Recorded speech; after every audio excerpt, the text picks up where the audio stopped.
All right, good morning everyone. Today we're going to focus a little bit on the topic of professional etiquette and some general rules and advice that you need to know with regard to that in your career development. First and foremost, let me introduce who I am to you. My name is KarenIvy.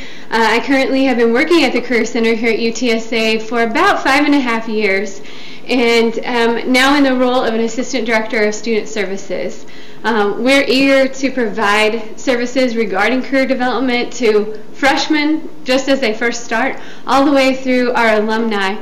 And so it's a pleasure to be here to help with students today. Wherever you happen to be, this is applicable information with regard to your networking, events that you may attend, such as an interview, a professional dinner. There's many opportunities that we would encourage you to get involved with at an early point in your academics. Through the time after and once you've graduated, to be very involved. And so I hope that some of these tips today help you very much. At the very end of the presentation, I will have my contact information available as well as the website to our office. So if you're eager to hear more or you have additional questions, please feel free to reach out and contact us or come see us.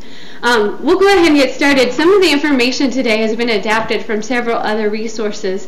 In particular, Kansas State has done quite a bit of looking at research out there and compiling a lot of really great data. And so I've borrowed some of the resources that they use, as well as some other consulting corporations. All right, as mentioned before, even from your first steps on campus, there are so many opportunities for you to reach out and connect with employers or professionals in your field of interest. This may even include your professors, and there are some really important guidelines that I feel like you should know in order to make sure that those are successful interactions. The reason these interactions are even important for you to consider is that most of everything now really is who you know. We've talked about that quite a bit in our appointments, so if you come in, you'll hear even more about it.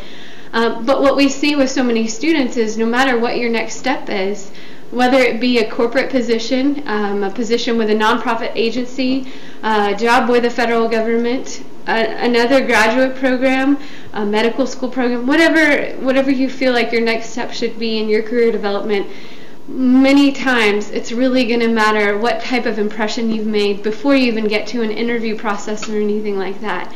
And so at this point, wherever you're at, I would encourage anyone to get involved with settings that would have career fairs. We have many of them on campus, but you can also find many in the community. You also see information sessions. We host probably about, I'm thinking of our numbers this year, and it was well over 50 just this semester. And each semester is going to vary a little bit, but there's so many opportunities for you to connect with people with various interests. Lunch and dinner events, companies, organizations, even other graduate programs, schools that you may want to be employed at will host opportunities for you to come in, eat something, share a little bit more of who you are, and you need to know some basic information about that as well. Cold call visits. It may be that you don't have a direct connection right now to an agency or an organization that you're very interested in connecting with. It may be up to you to start forging some relationships there, and there are some tips for when you do start making these connections. And then some chance meetings. There's something that we often refer to in our office, and it's called the elevator speech. And the reason it's called that is that there's this situation that's often referred to as you get on an elevator with someone who is very interesting to you, maybe a higher up professional in your field, and you have probably 15-30 seconds to make an impression on them. And so hopefully you've developed something of a spiel or a small bio that you could give to them where they would really get a sense of who you are. And so being prepared in advance for random or chance meetings at the grocery store, wherever it might be, is also crucial to your career development. So one of the most important questions to consider is when you do make that initial connection to someone else, your first impression means a lot. Just how much it matters can be answered through this question. So this is a question I like to pose to a lot of people we speak with. If you do make a poor first impression, how many subsequent positive interactions do you need to overcome that initial negative impression that you've made? A lot of times people guess maybe 5 times. That seems like quite a bit. Maybe even 10 times, but in actuality, when they've done some research, we've got social psychologists and IO psychologists that do a lot of research about this. The answer comes out to 12 on average. So if you initially have some fumblings, it's not automatically a strike against you necessarily, but it is going to take some time for you to kind of mend a poor first impression. And so keep that in mind as you prepare to attend events like these, that your professional image, and when you walk in the room, the sort of professional demeanor that you carry out is going to be extremely important. Much of your first impression is visual, and we actually have a percentage point on this as well. Again, it can be surprising how much of it is not what you say. In fact, over half of it is not what you say. So 55%, according to much of the recent findings, is shown that in your interaction with people, it's much more about your body language, your nonverbal communication, versus what you're actually telling them. Now, that is important. We'll get to that in just a moment. But these are important tips that you need to consider. One is make sure that you have good posture. It does portray a certain level of confidence, and even if you're feeling extremely nervous on the inside, that good posture will oftentimes hide the butterflies that you're feeling inside. Don't fidget. It's really tempting to do a million different actions to kind of help yourself fight that stress that you may be feeling. It could be messing with a watch. It could be fiddling with your hair, your hands, talking with big gestures. As you'll see in the next point, keep your hands calm. That's important. The reason being, I think that one is a common problem that people face.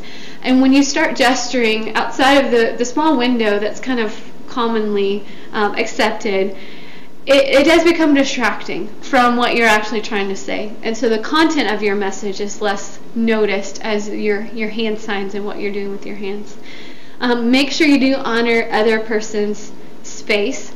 It's in interactions, a lot of times you may be networking and you may have a plate of food and a drink in one hand and just mingling through a crowd, and so it may be close quarters, but you want to take their cues from them. Stand at a arm's length distance is a pretty good rule of thumb. If you notice that person kind of inching away or leaning back, that may be an indication to you that for them they need a little bit more space. So make sure that you're sensitive enough to their cues, that you're able to adjust if you need to.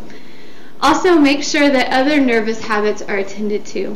One thing that we recommend in our office is to come in and do some practice networking, practice what you would be like at a career event or a career fair. Additionally, you can have a mock interview, which is a practice interview where you run through what that might feel like. And so when you're in these professional events, it's really important that you know if you say a whole lot, or if you say oh, or if you're twirling your hair or drumming your fingers. I know a lot of students, I've had a couple recently who click the end of their pen. That you may not even hear it, but I'll guarantee you the person that's listening to you is going to be distracted by any kind of noise or action like that. When you're sitting, another sort of tidbit of advice that I can offer you is that you would want to keep your feet flat on the ground, especially if you're relating to someone maybe of a different country. In some cultures that is seen as very disrespectful, and just by practice you would want to maybe show yourself a little bit more professional and your posture upright. So I would say probably not to relax or look too relaxed to show that you're taking things seriously. And then the last, but definitely not least, tip of advice that I can give you with regard to your nonverbal communication is that it's so important, it's so imperative that you do smile. Many times that could be the very last thing on your mind. If you're so concentrating on, let's say, that elevator speech and making this pitch about what you have to offer someone or your ideas, probably the last thing you're thinking about is, okay, am I smiling as I'm talking? But that is really key. I know that much of the interaction that we have, a lot of people are going to start imagining you as a professional and potentially a role that they have. And so if you're not a pleasant person, it's going to be a lot harder for them to make sense of you being a part of an organization that they're in. No one that I know wants to work with someone who doesn't have a positive demeanor about things. And just that one simple step can really make a difference in how they react to you. I will say another very important one that I need to add to this presentation, it's crucial, is your eye contact. There's a story I often tell from my undergrad experience, and this was just in a classroom setting, but I had a professor who in class the entire time stared at the back wall. He never made eye contact with any of his students in class. And if you've ever been in a situation like that, or you've been in a conversation where the person does not make eye contact at any point, it's really hard for you to feel a connection with them. It is so very hard to build rapport with anyone without making eye contact. It doesn't mean that you should stare them down, that you can't look away. It's quite natural to look away, and you should. Look down or look up or to the side. Most people have a common habit of what they do when they're thinking, but you need to go back and maintain eye contact throughout the conversation. In addition, if you are at a career or professional event where you're engaging with others in your field, it is important also, even if there's a person in your circle of conversation that's not speaking very much and is not really engaging in that conversation, it's in your best interest to go ahead and engage them with eye contact as well, to try to pull them in that conversation. Alright, an additional slide that has become important as well is your greeting, and how you start initially bringing yourself into a conversation or handle meetings that you may have. As far as today's workplace, a lot of times some of the rules that have always kind of stood and held weight have been removed to a certain extent. So for instance, depending on where you are in this country or in the world for that matter, it typically, by rule of thumb, is whoever reaches for the door first would open it and hold it for others. Now, typically across southern states, you may see that men versus women offer that up. But if it doesn't happen, or if you're a man and you forget, it's not a huge faux pas. So I would just, if you're closest to the door, offer that as a nice gesture to whoever you're walking with or speaking with, if you're walking and come into a doorway situation. Additionally, when you are in a situation where maybe you're sitting to speak with other professionals and someone else comes in to greet and meet the group, everyone at that table or everyone in that sitting area should rise and shake the hand of that person. It's just a professional courtesy that's been accepted. Make sure that there's a handshake involved, especially if the rest of the group is shaking hands. And then if someone does extend an invitation to a meal, typically that person is responsible for paying for that meal, unless it's otherwise directed or communicated that it would be the responsibility of everyone invited. Alright, so question for you on the next slide. As you take a look across the panel of people that you see here, think about who you would say, who would you vote as the sharpest dresser? A huge part of your nonverbal communication is also what you're wearing. And so as we look at these several examples, you can see many of them do look very professional. Now, you have a whole range from business casual to more professional dress. And depending on what type of event you're attending, your dress would change. Many times if you have a formal invitation to something, you'll see that the dress is indicated on that invitation. That gives you a huge cue as to how you should dress. If it doesn't, it's okay for you to call the host, email the host, and ask them what type of dress is expected at the event. This way you don't show up looking like the gentleman to the far left when you should be looking like the gentleman to the far right.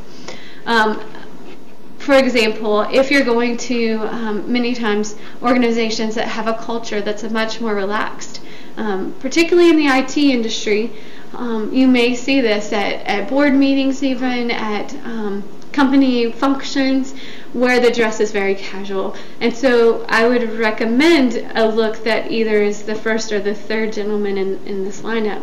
It's okay to dress a little bit nicer. If you wanted to add a jacket to that, it's okay. But be aware of what other people are going to be wearing so that you definitely don't want to underdress. Now, if it's an interview situation, if you're meeting with your supervisor, I would recommend the professional look, which includes a suit, matching suit jacket and slacks or pants, and a nice tie, button-up shirt with the long sleeves. That is the typical and recommended practice for that. It is probably in your best interest to overdress. If you're going to err on either side, I would recommend that you go with a more professional look. And one of the best pieces of advice that I've read in some various resources, but also just heard in passing from employers, is take a look at the people that you admire in your field. Now, this may be within a company. This could be in an organization that you've gotten involved with. It could be in, as far as academia, people that you see on campus. But look to see someone who you admire, you see as a leader in your field, and try to take a look at what they're wearing and how they dress. This may indicate what you need to do as an overall sense of what the field expects from you. So dress to the position that you're looking to gain, so to speak. Alright, so now we have a whole plethora of different fashion statements, and you've got everything from suits that may have a matching jacket, you have a skirt and suit dress with various patterns, you have some that are much more casual. One thing that women should be aware of is at this point there is no specific preference as far as a suit that has a skirt or versus a suit that has pants. You would want to, just as with the men, have a suit jacket that matches the suit pants. So as you look across this, for professional dress, there are very few that actually meet that qualification. I would recommend the second, but at the same time we would recommend that you button up your jacket so that you have the full professional look. Other outfits that you see here could be fine for a more business casual event. Again, you would want to check in with whoever's hosting the event themselves. Other things that you need to keep in mind, make sure that whatever shoes you do choose, that you pick shoes that do have a small heel, if at all possible. Usually it's recommended that it be about 2 inches. You don't want to go with the very high spiked heels, but at the same time flats would probably indicate a little bit less professionalism than a professional event would require. Additionally, be aware of lengths of things. How low is the top that you're wearing? Is it too provocative? That's very important. In addition, how short your skirt is if you choose to do a skirt and pants, a skirt versus the pantsuit set. The third individual would be fine for other events, but not for a professional one. Typically, you would want to look for a skirt that is about 2 inches above the knee, not much more than that. And typically, that knee length is what is recommended. For other tips about how to dress, feel free to come by the Career Center or speak with us in person. If you have a suit already or an outfit that you've picked out, we can certainly give you some tips about that. In addition to that, the Career Center also has a career closet, and so while we encourage you to invest in your own professional clothing, we do have some that you can check out if you wanted to request that from us. Alright, most of this we've touched on as far as casual, business professional. For men and women, consider business casual as a nice shirt and at least slacks, or a nice skirt. So oftentimes that'll be one of the most common dress codes that you see on events. As far as interviews, special events, I would always go with a business professional. And then you can also see semi-formal and formal wear.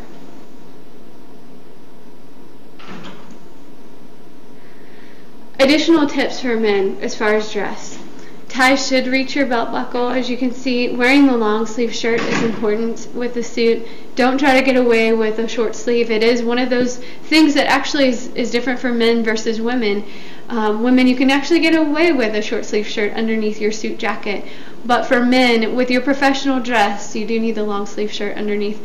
It is expected that if you extend your hand to shake hands, that there will be a piece of that shirt that is seen underneath the suit jacket. Additionally, make sure your socks match either your pant or your shoes. I've seen all too often in our office that people come in with athletic socks and think they're getting away with it, but as soon as you sit down in the waiting area, it's obvious. It's obvious to the employer, it's obvious to the person you're networking with, a professional of whatever sort, that you've not really fully prepared for this particular encounter. And so don't think that you're going to slip by with this. You may even be in a situation, if you go into someone's office just to have a discussion, when you sit down, you may not have a desk in between you, so they will see whatever you're wearing as far as socks in that way too. For women, we'll get to some tips as far as that as well.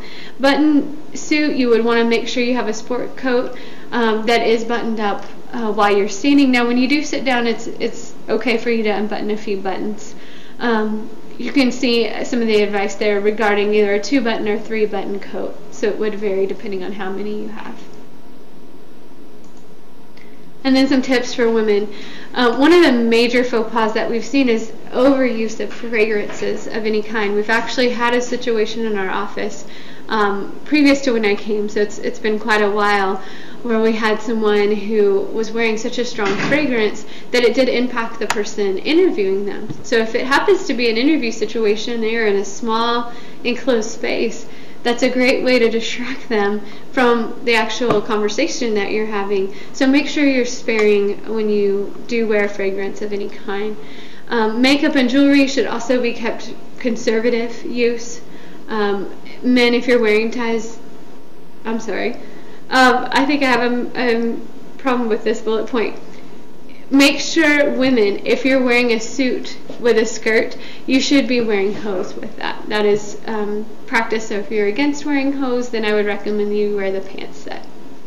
And then, again, some of the typical things that I've already mentioned. Make sure, additionally, that your nails are no more than 1/4 of an inch long. Again, be thinking of what is distracting to that employer or that person that you're having an informational talk with. Okay. Other things to think about when you do make introductions with others. Many times I would make you practice here and now, so if you have time to do this, I would recommend practicing aloud. Any type of introduction that you might encounter at whatever event you're going to. Typically, you would introduce the most honored person. So if you're going to a banquet that's honoring someone for an award, typically, if you see them, you're mingling with them, you want to introduce them to someone else that's maybe with you, you would speak to them first and introduce them to whoever's come with you. Additionally, you can also use age, you can use ranking, even gender at times, to help you determine who's referenced first in those introductions. And then many times if you find yourself where it's more of an equal status, you can use gender and age. If you're introducing your grandmother to someone else, you could honor her age and respect her in that way by introducing her first. Alright. Name tags also are associated with many of your professional events. Proper placement is high and on the right shoulder. And the reason for this is when you shake hands, just by nature, our eyes tend to travel at the shoulder that's being pushed out first. So as you extend your hand forward, that shoulder pushes forward the name tag, and so that person's easily able to see your name in that situation. And hopefully with that visual aid, they'll remember who you are. And then it's easy to read as you're shaking hands. It will be easy for you to also quickly check their name. Hopefully, if you've forgotten it and someone that you know, it'll be an easy check before you start that conversation. Alright, mentioning handshakes. This is also very important when it gets to your nonverbal ability. Make sure that when you do give a handshake, you don't do one of two things. Biggest errors that we see is that we have people who want to crush that person's hand just as hard as they possibly can, either to make a statement of just how confident they are or how strong they are, but unfortunately that's going to not really portray the type of message that you want to a professional in your field. So we recommend that you would extend your hand, that it would be web to web, so the palm of your hand would also touch the other person's palm, and you would hold about 3 to 4 seconds. Nice firm handshake. Again, not bone crushing, you don't want to hurt that individual, but that you would also show your confidence. The other side of the spectrum is what we call the dead fish handshake. And so when you extend your hand and you are not firm in your handshake, that is one of the biggest turnoffs that I hear employers or other professionals who come to speak with you or connect with others say. It's truly a turnoff. The other thing that I often ask classes is, should your handshake change depending on if you're shaking hands with a male or female? And the answer to that sometimes is surprising to people, in that it really shouldn't. It should always be a strong, firm handshake. So you don't feel like men, if if you have a perception that you need to be a little more dainty or careful, it's really okay for you to have that nice firm handshake with anybody that you shake hands with. Now getting to the conversation. So we've moved through some of the nonverbals that are extremely important to think about. Remember, it is 55% of the overall perception they have of you is guided by that nonverbal communication. But it is important. 45%, a little less than half, is about what you're saying. And so make sure that you've started to learn the art of small talk. Make sure you think about some things that you might be able to say once you're meeting with an individual.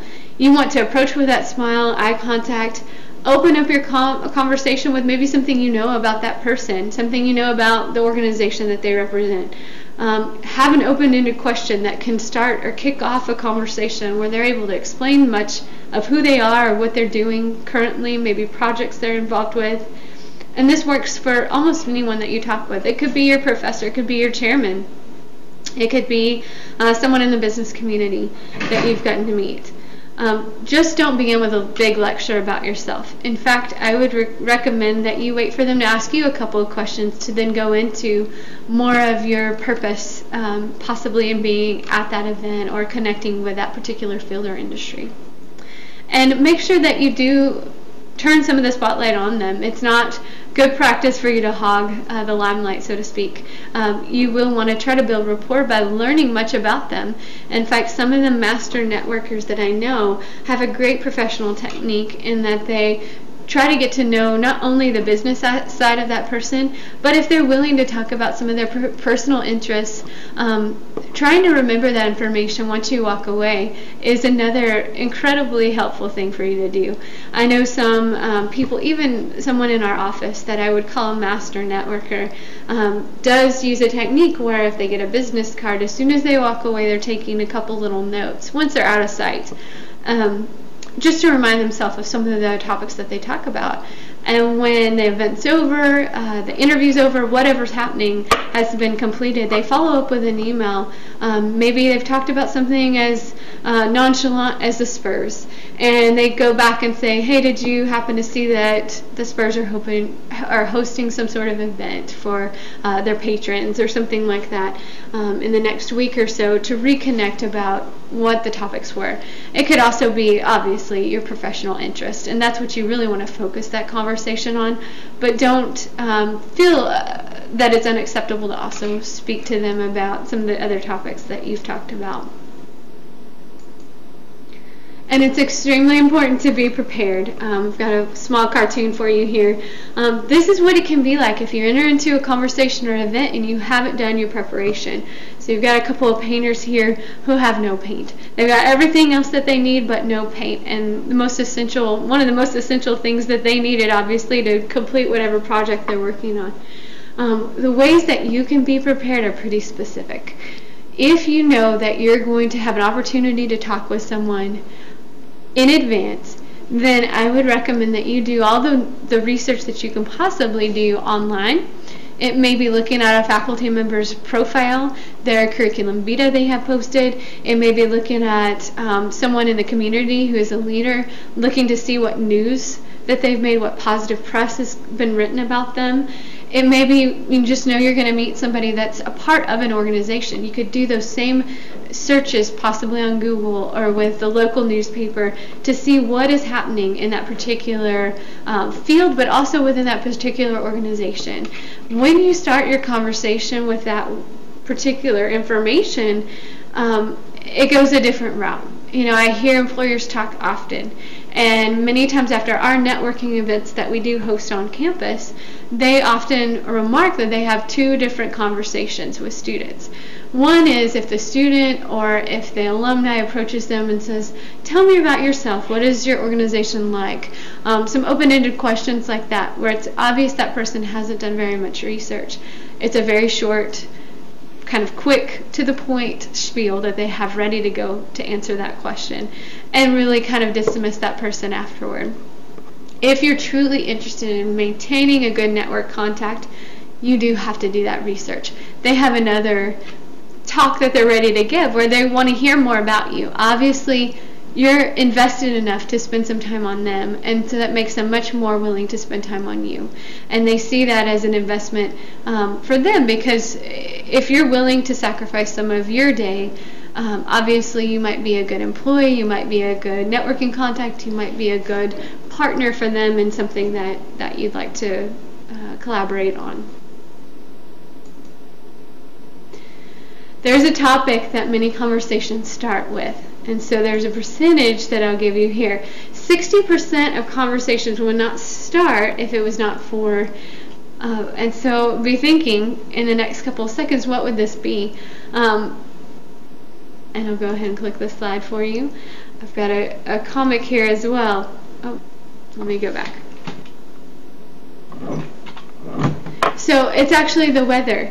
It is okay. It's kind of commonplace. It's a little bit of a common way to start many conversations. It may feel a little scattered. It may feel a little less professional. But if you get into a situation where there's nothing you can think about other than that, it's okay to start breaking in to a conversation discussing weather, common topics of interest that are happening in the world. Be careful about the hot button topics, so to speak. For example, religious issues, it would not go there, political issues, but other conversation starters would be other common events that are happening in the world, such as the weather.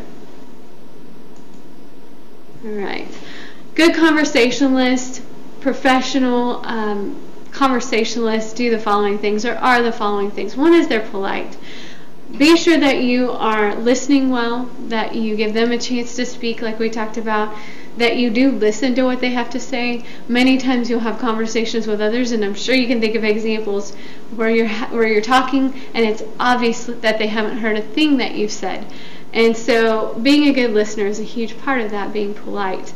Put others at ease. And a lot of this takes just practice. You taking some steps or practicing with friends, relatives, colleagues that you have, at just being at ease yourself. That's one of the best ways to put others at ease. Discuss numerous issues. Be well read. Know what's going on. Know what's going on in your field.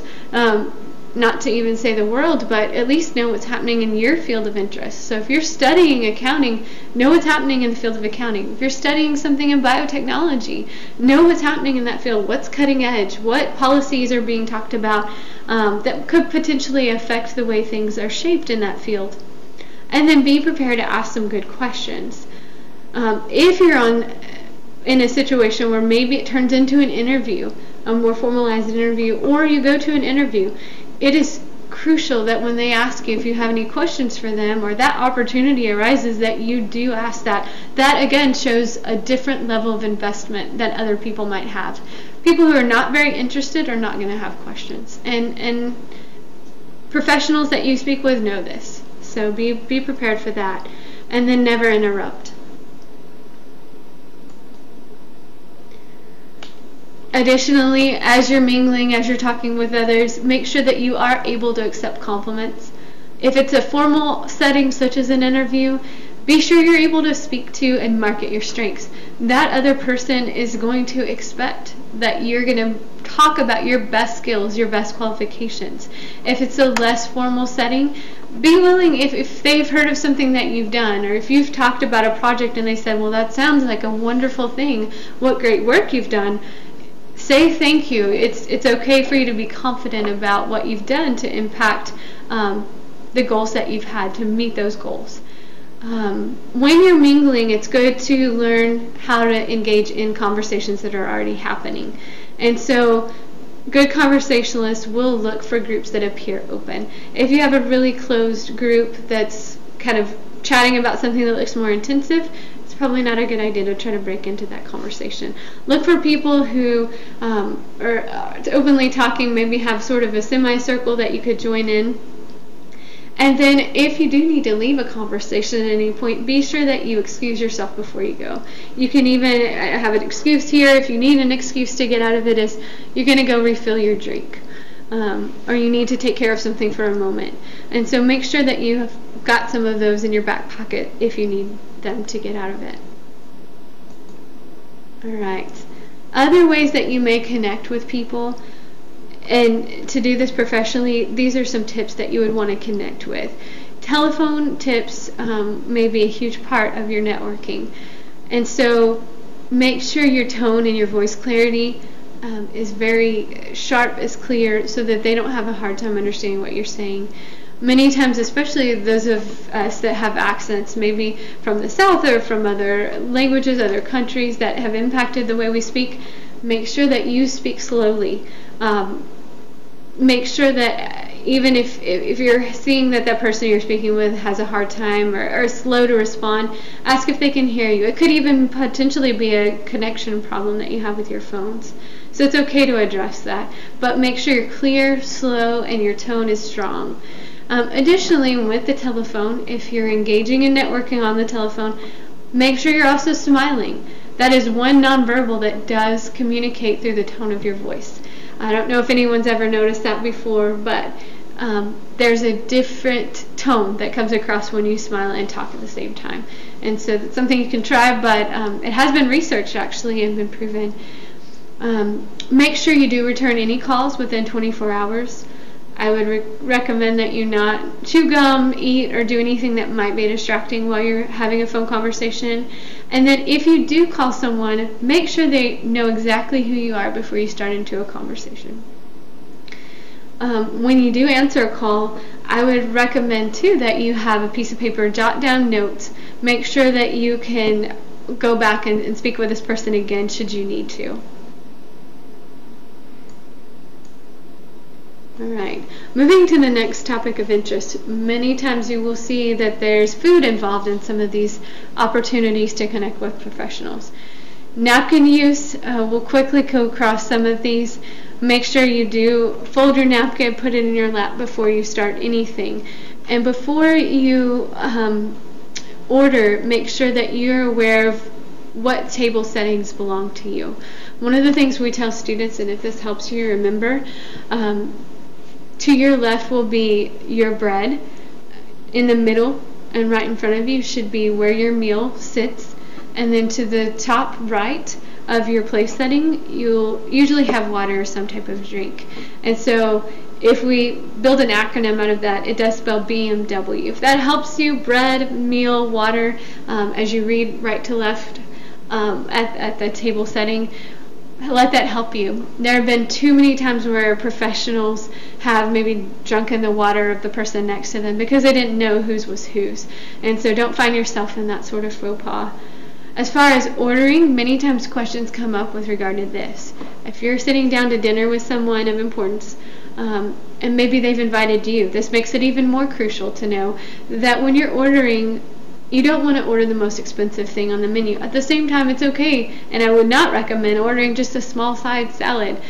So usually middle of the road prices are the type of food that you want to look to. If the person that's hosting you does recommend, oh, you should try the lobster, you should try the steak, I recommend it. Take that as an open opportunity if it's something you would like to try, and then it becomes okay at that point. I would not recommend that you order dessert unless that person extends that offer.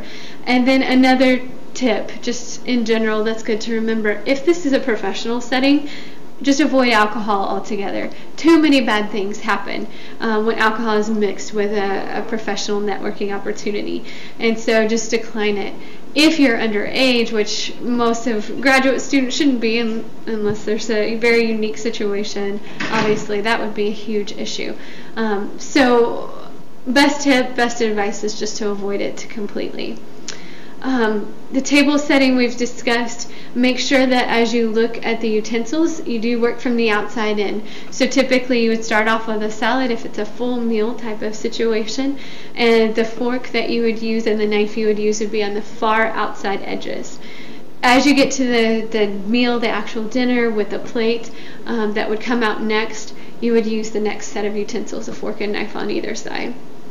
And then when you finished, to indicate that you're finished with your meal, if you put your fork and knife together at an angle, so on your plate it would be an angle this way, kind of pointing at the 10 o'clock hour if you're looking at a face of a clock. That indicates to the wait staff that you are done. Additional dining etiquette tips and techniques are addressed. We do have an etiquette dinner that we host typically every semester. It is the one event that I can think of that we do charge students and alumni and to be involved in and get examples, get some practice in the actual setting, and this is just to cover the cost of the food. But please feel free to engage in this. Come try it out for yourself and get some practice. Alright, moving on to etiquette in the office. So once you've finished out your experience with UTSA, it's important to think about that transition.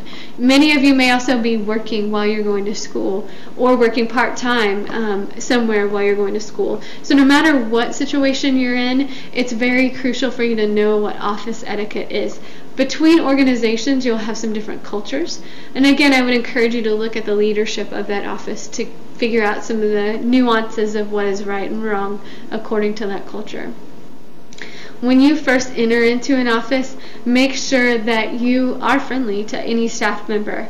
It is important to say good morning. It is important to extend courtesies such as that, making the work environment more pleasant.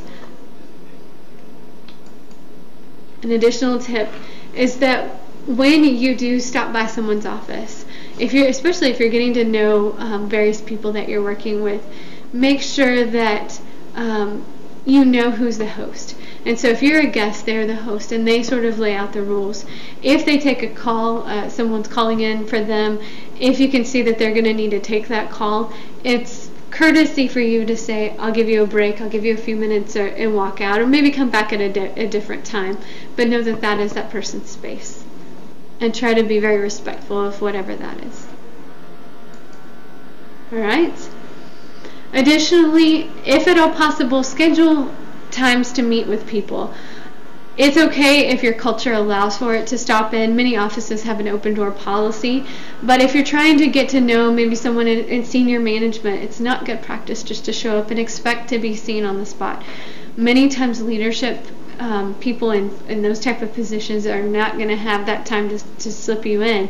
But if you do make more of an agenda, schedule it out with whoever you need to, be it themselves or their administrative staff. Be prepared and be punctual to come in, be ready to have that conversation. Make sure you're not making yourself more comfortable in their environment than they are. So if you go in, it's not good practice for you to kick off your shoes and lean back, or if they have a couch, lay down on the couch. Make sure you do model that professionalism that they are having themselves. And then again, just make sure in their actual space on their desk that you are very respectful of their personal things, of their paperwork, and don't overstay your welcome. Be sure that you're kind of watching the clock. If you have a 30-minute meeting or an hour-long meeting, that you note when that time is coming and go ahead and excuse yourself. Alright. Business entertaining, which happens quite a bit as well. It's a great way to connect with others. This again will typically involve some sort of food, and most of the time when you have more of an entertaining event, it can be more of a lunch situation where it's not a formal sit-down dining situation. It is fine for you to come with an agenda, to have a certain objective that you want to meet. Many times it's a little bit less formal situation than a dinner meal, and so make sure that you think of what your objectives are. If it's a little less formal, feel free to engage in all kinds of conversation, but find time to build in your business questions or your professional questions into that format. And if you're the one entertaining someone else or invite someone to lunch, at least allow yourself 2 hours for that conversation. Alright, in kind of a reflection of that, dinner, as I mentioned, is a little bit different. Usually it's typically the more formal meal. And most often, if it's someone you're trying to meet, get to know, you would not invite them to this more formal event until you've had more of a lunch experience or getting coffee or something like that. You can see several other tips that we have. Again, respecting time is one of the biggest issues to remember. Many times in networking, and again, networking is crucial to anyone's development in any field, no matter what your career goal is. And many times it's easiest for you to ask someone for an informational interview, and that would be you asking them questions about who they are, what they've done in their own career path, what they think about certain things that are already happening in the field, or their research or their practice that they do. And so if you do this, again, remember time is an issue. Make sure it's a little bit less formal situation, but know that that is important to try to engage in. And you may be the person taking the initiative to suggest it. Alright, as far as general etiquette, this concludes the information that we have today. If you have questions and follow-up, which I would expect, we can delve deeper into some of these topics that were brought up in this presentation. Feel free to give us a call and schedule an appointment where you would have one-on-one time with a counselor in our office. The phone number is there for you to look at. In addition, you're obviously invited to look at our website, higherroadrunners.com, and you'll see many of the topics discussed as well. Good articles that we would recommend you looking at, even some video clips, short video clips that show you maybe what to do or what not to do. And then for making appointments or coming in for personalized attention, make sure you do call the numbers that are given here for making those type of plans with us. We look forward to serving you more, and I will hopefully see you around our center.